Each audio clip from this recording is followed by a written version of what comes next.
Olha, o cristianismo que a gente conhece hoje, ele não começou assim, nem de longe. Para a gente entender de onde essa história toda veio de verdade, a gente precisa viajar para um tempo e um lugar que quase ninguém imagina. Um mundo onde os primeiríssimos cristãos eram judeus. Quando a gente pensa nas figuras que fundaram o cristianismo, sei lá, Pedro, Tiago, João, o próprio Paulo, a gente já os coloca na caixinha de começo de algo novo. Mas a verdade histórica é bem mais interessante. Essa citação aqui, ela é perfeita porque mostra o ponto principal. Eles não se viam como fundadores de uma nova religião. Eles eram judeus, viviam e respiravam seu mundo como judeus. E entender isso muda tudo. Então, para a gente entender esse movimento, a gente precisa mergulhar no mundo deles. E olha, não era um mundo tranquilo. Era um verdadeiro barril de pólvora. A Judéia do primeiro século, vivendo sob a pressão gigantesca do Império Romano. Essa linha do tempo aqui já dá uma ideia do clima. A coisa toda esquenta em 63 a.C., quando o general Pompeu chega e profana o lugar mais sagrado que existia, o templo. Anos depois, um rei fantoche de Roma, Herodes, tenta acalmar os ânimos com uma reconstrução absurda de grande do templo.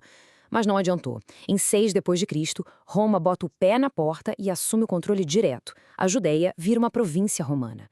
O resultado? Revolta atrás de revolta. É nesse caldeirão de ocupação e resistência que Jesus de Nazaré acaba sendo crucificado pelos romanos. Paz era uma palavra que simplesmente não existia por lá. Tá, mas como é que a gente pode saber como era viver nesse mundo tão explosivo? A boa notícia é que a gente não precisa ficar só imaginando. Nós temos um guia, uma testemunha ocular que vai nos levar para dentro dessa história. Pois é, a gente não depende só de fragmentos ou de textos escritos muito tempo depois. Temos o relato de alguém que estava lá, que viveu, que respirou o ar daquela Jerusalém. O nosso guia é esse cara, Flávio Josefo, e a biografia dele é inacreditável. Ele era sacerdote no templo, ou seja, parte da elite religiosa. Era fariseu, um intelectual da lei, virou general judeu, lutando contra Roma, e aí, depois de ser capturado, ele vira a casaca e se torna historiador, pago pelos próprios romanos. Ele viu a guerra dos dois lados da trincheira. É sério, não existia ninguém em melhor posição para contar essa história. E é isso que faz dele uma peça-chave. Por quase 30 anos, Joséfo e os primeiríssimos seguidores de Jesus respiraram o mesmo ar em Jerusalém. Eles eram vizinhos, sabe? Ele não estava escrevendo sobre um passado distante. Ele estava descrevendo o mundo que ele via da janela dele. Mas a tensão não era só política, não. Tinha algo mais no ar, uma coisa meio elétrica, uma expectativa religiosa muito, muito forte. As pessoas não estavam só esperando uma rebelião. Muitas estavam esperando o fim do mundo como ele era conhecido. O nome disso é apocalipsismo. E não é uma ideia de um grupinho isolado, não. Era uma visão de mundo muito poderosa. Para muita gente, a opressão romana não era só política, era um sinal cósmico. O mal estava no controle, e isso só podia significar uma coisa: a intervenção de Deus estava perto. Deus ia agir, destruir os inimigos e finalmente estabelecer o seu reino aqui na Terra. Só que nem todo mundo concordava sobre o que fazer. O judaísmo daquela época era um turbilhão de debates. De um lado, os saduceus, a elite do templo, que basicamente colaboravam com Roma para manter a ordem. Do outro, os fariseus, como Josefo, focados em viver a lei de Deus no dia a dia. E ainda tinha grupos como os essênios, que se isolavam no deserto, achando que a batalha final entre o bem e o mal ia acontecer a qualquer momento. O movimento de Jesus nasceu bem no meio desse fogo cruzado de ideias. E bem no centro de muitas dessas esperanças estava a figura do Messias, o ungido. Só que aqui tem um ponto crucial. Messias não queria dizer uma coisa só. Para uns era um rei guerreiro, tipo Davi. Para outros, uma figura que vinha do céu. Para outros, um sacerdote. Essa falta de uma definição única alimentava todo tipo de expectativa.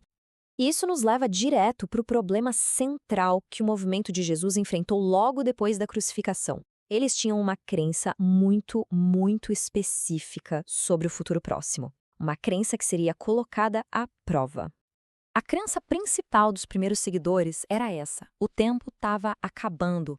Eles não estavam construindo uma religião para durar séculos, eles achavam que estavam vivendo o último capítulo da história, um intervalo bem curtinho entre a ressurreição de Jesus e a volta gloriosa dele para julgar o mundo. E aqui vem a pergunta fundamental. A profecia dizia que o fim era iminente. Só que os anos começaram a passar. E aí? O que acontece com o movimento que espera o fim do mundo quando o mundo se recusa a acabar? A psicologia moderna tem um nome para isso: dissonância cognitiva. É basicamente o que acontece quando a realidade dá um soco na cara de uma crença muito forte que a gente tem. O desconforto é tão grande que alguma coisa tem que mudar, ou a crença, ou o jeito que a gente vê a realidade. E a resposta deles foi assim, paradoxal, mas psicologicamente genial. Quando a profecia não se cumpriu, eles não desistiram, pelo contrário, eles dobraram a aposta. Para aliviar a dor da dúvida, a única saída era achar mais gente para acreditar junto com eles. Porque se mais gente acredita, a crença parece mais real. Então o atraso do Apocalipse não destruiu o movimento, pelo contrário, foi o que forçou o movimento a sair de Jerusalém e se espalhar pelo mundo. É uma loucura, né? E enquanto o movimento de Jesus lidava com esse atraso do fim, o mundo deles estava de fato caminhando para um fim catastrófico. A tensão com Roma finalmente explodiu. O ano é 70 da Era Comum, um momento que mudaria a história judaica e, por consequência, a história do mundo para sempre. E é aqui que o nosso guia, Joséfo, nos dá seu testemunho, o que ele viu na destruição do templo pelos romanos. As palavras dele transmitem um horror puro. O centro do mundo religioso, cultural, nacional do povo judeu foi reduzido a cinzas. Foi, literalmente, o fim de um mundo. E é no meio das cinzas desse trauma todo que surge a pergunta mais importante. Vamos parar para pensar em tudo que deu errado para eles. O líder foi executado, a profecia sobre o fim do mundo não aconteceu como esperado e, para piorar, o centro do universo deles, o Templo de Jerusalém, foi completamente destruído, levando junto seitas inteiras como os saduceus. Então, como é que esse grupo não só sobreviveu a tudo isso, mas cresceu? Talvez a resposta esteja justamente naquele paradoxo. Por já terem se adaptado a uma profecia que falhou, eles estavam, sem saber, mais preparados para sobreviver ao fim do seu próprio mundo. E essa é a questão que fica.